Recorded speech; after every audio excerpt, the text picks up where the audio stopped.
Ang ibabaw, of course, ang defense, no? Because it's easy to destroy an accusation rather than to prove your own innocence. Simulan po natin doon sa prosecution. Sa tingin niyo po ba naging mahusay ang pagganap ng prosecution sa kanilang pagpipresenta ng kanilang witness? Well, actually, ang pag-present nila sa witness nila, in my observation, yung prosecution witness was there to really just to authenticate, no? Yung pong dinownload niya na video, no, from the Facebook page ni Harry Roque. So, yun ang ipapatunay niya. Ang problem kasi when nag-present po siya ng purposes, no? Kasi kung bago ka kasi mag-present ng testigo, ibigay mo yung mga purposes, no? Meron na po kasi doong mga purpose clause na hindi na naaayon sa kanyang competency to testify, no? Kasi I think kasi dapat malimit lang yun doon na dinownload niya at pinakita nila ang video. So with that, kita natin ang prosecution, may optics din sila. Kaya nga, na-realize ko rin dito sa impeachment proceedings, hindi talaga purely legal, but talagang mataas din ang presensya ng political. Kasi kung sa korte na regular courts natin yun, ma-objectan talaga yan eh. At saka ma-objectan yung pati yung pagbigay niya ng opinion, no? Ang problema, ang nagtatanong kasi, ang mga senator judges din na, kumbaga, parang napipilitan din mag-explain ang witness, pati ang mga lawyers ng either about ng prosecution or the defense. Now, on the part of the defense, on the first day, I would admit that maraming mga na-overrule or na-deny na mga objections ng defense, no? Which, ang basa ko naman, is that parang, I think, si Chis Escudero, what that time was playing parang, sige, pagbigyan natin lahat, no? Let the witness answer. And kukonte lang yung na-sustain. But on the second day, yung nag-cross-examination na, ang kabila naman, na-prostrate na nga si Attorney Ligutan dahil nga sa hindi rin makapasok ang kanyang mga objections. At the end of the day, I would see it that the defense performed very well, especially si Attorney Narbasa. Kasi ang nangyari, yung napaghandaan niya kasi pagka kinabukasan kasi yung cross-examination. So, Oo. he had this time to study and really to have this kind of questions, no?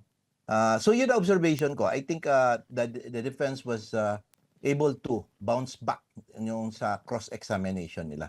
Attorney, na nabanggit nyo na optics ang nangyari at hindi lang po dahil sa mga legal na proceedings ang nangyari dito.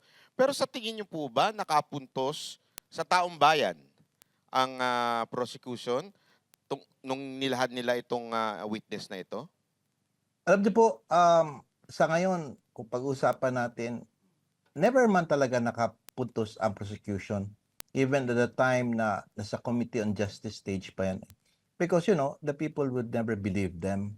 Kasi, kapag mag-akusa ka kasi, dapat kasi yung may credibility rin yung mang-akusa ba.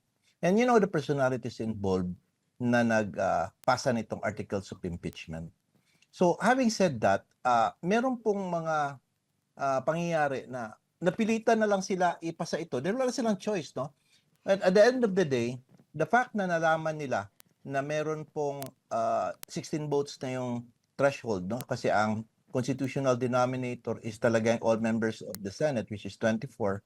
Parang napansin ko lang, parang medyo naging matamlay ang prosecution. But they still have yung kanilang sa court of public opinion sa mga tao, no? So they have to present, no, their evidence na kumbaga ipakita nila but through optics na. Kaya nga makita po ninyo yung mga the way mag-present si Attorney Ligutan. Kung sa korte po yun, maraming objections, yung mga characterization ng statement, yung repetition ng answer ng witness, inuulit niya ulit bago siya magtatanong.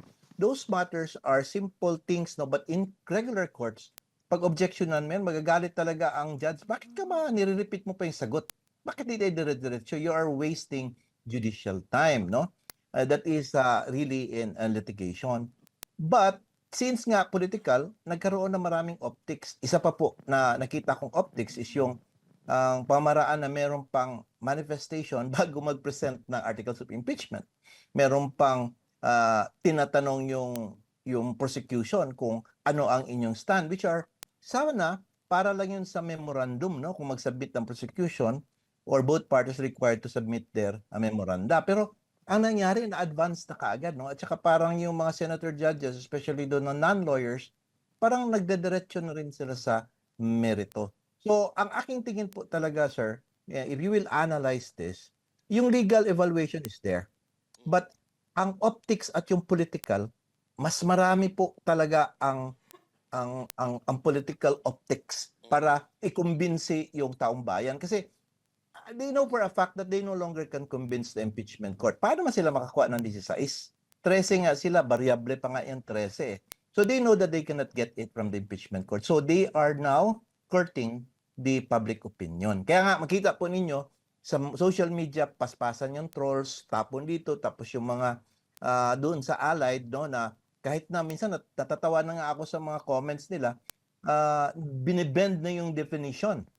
When in fact, klaro naman talaga, literally, and as well as common sense sa pag-interpret ng mga alleged violations, wala naman talagang kaso against the Vice President.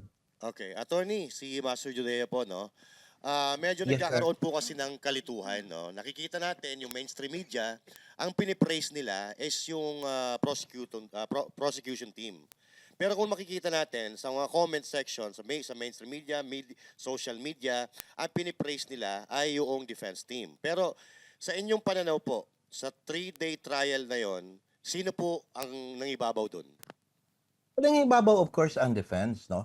Because it's easy to destroy an accusation rather than to prove your own innocence. Kasi, remember, it is the duty of the prosecution or the burden of the prosecution to prove its case, no? And every time that the defense will try to attack it, ang simple lang man ang kailangan gawin ng defense. This is all politically motivated. Kasi, basic po kasi sa impeachment is that sinasabing, kapag mapatunayan na ito is politically motivated, dismiss ng kaso or acquitted na po yung respondent because you cannot use this as a tool to remove a political enemy. Hindi pwede. It should be based on yung tagang culpable violation of the Constitution at saka yung tawag nating a betrayal of public trust. Now, talking about mainstream media, hindi naman tayo magtaka niyan. Ako rin ever since talaga yan, panahon pa ni Old Man, PRRD, is that the bias is there. Ang optics nila magbigay doon sa news nila, yung kanilang headline, di ba? Nakaklaro natin na magaling mag-twist ba? In fact, ang remaining na lang talaga na bastion, ito pong SMNI natin, at the same time, ito po yung mga independent bloggers na talagang nagbibigay ng message to all, no?